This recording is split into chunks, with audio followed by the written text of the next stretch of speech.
ఎప్పుడైనా జీవితంలో విపరీతమైన కష్టాలు వచ్చినప్పుడు అన్నీ వదిలేసి ఒక్కసారి ఆ ఏడుకొండలు ఎక్కి స్వామివారి పాదాల దగ్గర పడి ఏడవాలి అని అనిపించిందా?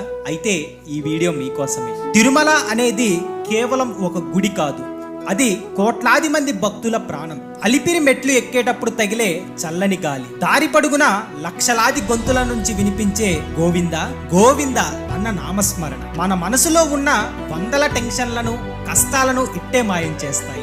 గంటల తరబడి క్యూలైన్ లో నిలబడి కాళ్ళు నొప్పులు పుట్టిన ఆ బంగారు వాకిల్లో అడుగు పెట్టగానే అఖిలాండ కోటి బ్రహ్మాండ నాయకుణ్ణి కల్లారా చూసిన ఆ క్షణం మనకు తెలియకుండానే మన కళ్ళమ్మట నీళ్లు కారిపోతాయి. అప్పటిదాకా స్వామి అది కావాలి ఇది కావాలి అని అడిగిన మన మనసు ఆ దివ్యమంగళ రూపాన్ని చూడగానే అన్నీ మర్చిపోయి ఊగబోతుంది. బయటికి వచ్చేటప్పుడు నేనున్నాను అని సాక్షాత్తు శ్రీ వెంకటేశ్వర స్వామి మనం భుజం తట్టినంత ప్రశాంతత